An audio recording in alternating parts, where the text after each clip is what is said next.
अब देखो यार, अगर तुम लोग ट्राइबल चीफ रोमन रेंस के फैन हो तो ये वीडियो तुम्हारे लिए होने वाले गए, क्योंकि डब्ल्यूडब्ल्यूई में रोमन रेंस के रिटर्न होने के बाद अब रोमन रेंस का न्यू थीम सॉन्ग आने वाला ही। एलए नाइट के डब्ल्यूडब्ल्यूई में चैंपियन बनने के बाद एलए नाइट ने न्यू कॉन्ट्रैक्ट साइन कर दिया ही। डब्ल्यूडब्ल्यूई में सेथ रॉलिंस की इंजरी को लेकर डब्ल्यूडब्ल्यूई ने ऑफिशियल अनाउंसमेंट कर दी गए। सीएम पंक के डब्ल्यूडब्ल्यूई में फ्यूचर अपीयरेंस को लेकर डब्ल्यूडब्ल्यूई की काफी बड़ी अपडेट आ चुकी है। तो गाइस चलिए बिना किसी देरी के शुरू करते हैं इस वीडियो को। और गाइस सबसे पहले बात करेंगे ट्राइबल चीफ रोमन रेंस की। गाइस यहां पर कल डब्ल्यूडब्ल्यूई के स्मैकडाउन के ऊपर 5 महीनों के बाद रोमन रेंस के स्मैकडाउन पर पहले अपीयरेंस के बाद अब रोमन रेंस के अपीयरेंस की वजह से स्मैकडाउन की अर्ली व्यूअरशिप सामने आ चुकी है। गाइस यहां पर कल स्मैकडाउन के एंडिंग के ऊपर रोमन रेंस और ब्लड लाइन के सेगमेंट की व्यूअरशिप करीबन 2.4 मिलियन से ज्यादा थी। और गाइस यहां पर डब्ल्यूडब्ल्यूई के रेसलमेनिया के बाद ये पहली बार हुआ है जब डब्ल्यूडब्ल्यूई के स्मैकडाउन की किसी भी सेगमेंट के व्यूअरशिप 2.4 मिलियन से ज्यादा गए।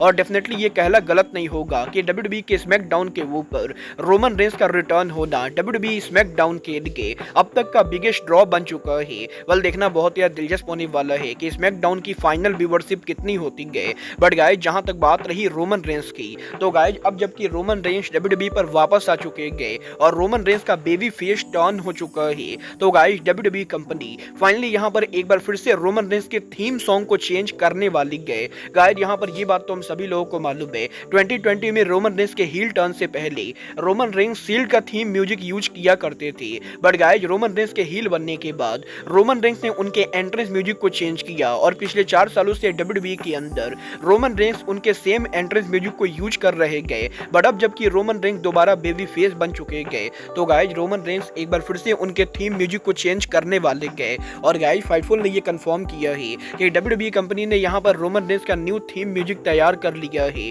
और किसी भी समय के ऊपर रोमन रेंस का ये न्यू म्यूजिक डब्ल्यूडब्ल्यूई के ऊपर अराइव हो सकता है। वेल देखना बहुत ही दिलचस्प होने वाला है कि डब्ल्यूडब्ल्यूई के अंदर रोमन रेंस का नया थीम सॉन्ग कैसा होता है। बट गाइस चलिए फिलहाल आगे बढ़ते हैं और बात करते हैं डब्ल्यूडब्ल्यूई में सीएम पंक के फ्यूचर की। गाइस यहां पर बात करें सीएम पंक की, तो गाइस ये बात तो हम सभी लोगों को मालूम है, डब्ल्यूडब्ल्यूई के समर स्लैम के ऊपर सीएम पंक के 10 सालों के बाद डब्ल्यूडब्ल्यूई के पहले टेलीवाइज मैच को रेसल करने के बाद फॉर्चुनेटली यहां पर सीएम पंक को कोई भी इंजरी नहीं हुई गई और इसी रीजन की वजह से सीएम पंक यहां पर डब्ल्यूडब्ल्यूई के अंदर मेडिकली पूरी तरह से क्लियर है। और अब यहां पर यह ऑफिशियली कंफर्म हो चुका है कि सीएम पंक डब्ल्यूडब्ल्यूई के समर स्लैम पर कंपीट करने के बाद डब्ल्यूडब्ल्यूई के जर्मनी में upcoming pay per view base in Berlin pay per view पर काम करेंगे। और गाइस डब्ल्यूडब्ल्यूई के समर स्लैम के बाद डब्ल्यूडब्ल्यूई के base in Berlin pay per view से पहले डब्ल्यूडब्ल्यूई के जितने भी मंडे नाइट रॉ होने वाले गए उन सभी रॉ के ऊपर सीएम पंक का अपीयरेंस कंफर्म हो चुका है। और गाइस अब से लेकर डब्ल्यूडब्ल्यूई के base in Berlin pay per view तक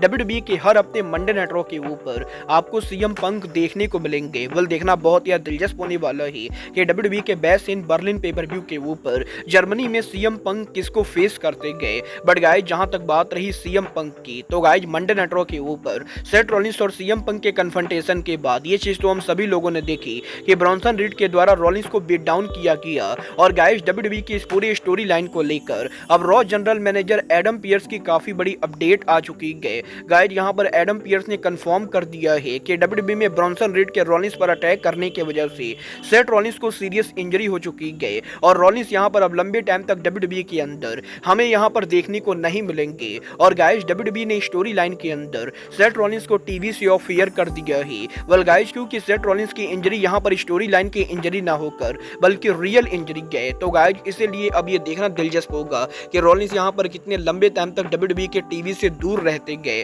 बट गाइस जहां तक बात रही रेसलर्स के अपीयर होने की, तो गाइस ये बात तो हम सभी लोगों को मालूम है, डब्ल्यूडब्ल्यूई के इस हफ्ते स्मैकडाउन के ऊपर एजे स्टाइल डब्ल्यूडब्ल्यूई के ऊपर रिटर्न करने वाले थे। बट गाइस हमें यहाँ पर स्मैकडाउन के ऊपर एजे स्टाइल कहीं भी शो पर देखने को नहीं मिले और यहीं एजे स्टाइल के स्मैकडाउन पर अपीयर ना होने के बाद अब एजे स्टाइल को लेकर लेटेस्ट अपडेट सामने आ रही है। गाइस यहाँ पर बैक स्टेज से इस चीज को लेकर अपडेट आ रही है कि एजे स्टाइल वैसे तो डब्ल्यूडब्ल्यूई के ओरिजिनल प्लान के हिसाब से इस हफ्ते स्मैकडाउन पर अपीयर होने वाले थे, बट लास्ट मोमेंट के ऊपर डब्ल्यूडब्ल्यूई की क्रिएटिव टीम ने आइडियाज को चेंज कर दिया और अब यहाँ पर डब्ल्यूडब्ल्यूई की क्रिएटिव टीम एजे स्टाइल के रिटर्न को होल्ड करने वाली है और WWE परफेक्ट टाइमिंग का वेट करेगी जब एजे स्टाइल उनका रिटर्न करे। वेल देखना बहुत ही दिलचस्प होने वाला है कि WWE के अंदर एजे स्टाइल उनका रिटर्न करके किससे फ्यूड करते गए। बट गाइस चलिए फिलहाल आगे बढ़ते हैं और बात करते हैं WWE के brand new US champion LA night की। वेल गाइस ये चीज तो हम सभी लोगों ने देखा, WWE के समर स्लैम के ऊपर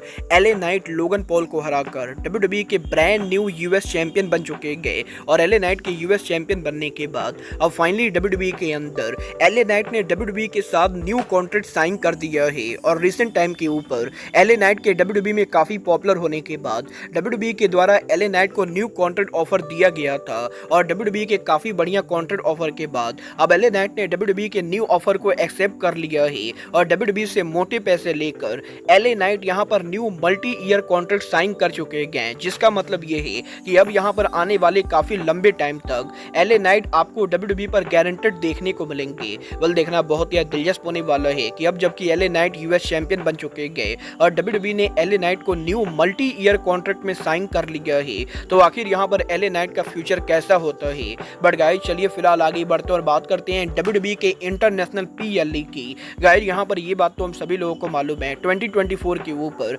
WWE कंपनी ने काफी सारे इंटरनेशनल पेपर व्यू किए हैं और अब यहां पर WWE कंपनी एक बार फिर से उनके एक और इंटरनेशनल पेपर व्यू को करने वाली है, जो पेपर व्यू इस बार यहां पर इटली के अंदर होने वाला है। और रिसेंटली कोडी रोड्स के इटली में पेपर व्यू करने को लेकर बात करने के बाद अब यहां पर PWN ने ये कंफर्म कर दिया है कि WWE कंपनी इंटरनली ऑलरेडी यहां पर इटली में पेपर व्यू करने को लेकर बात कर रही है और पॉसिबली अगले साल 2025 के ऊपर WWE कंपनी इटली के अंदर उनका इनॉग्रल पेपर व्यू करेगी। वेल देखना बहुत ही दिलचस्प होने वाला है कि WWE का इटली में पहला पेपर व्यू कब और कहां होता है। बट गाइज अब आज के इस वीडियो में बस इतना ही, मैं मिलता हूं आपसे अपने अगले वीडियो में। बट गाइज तब तक के लिए good bye, good night and bang.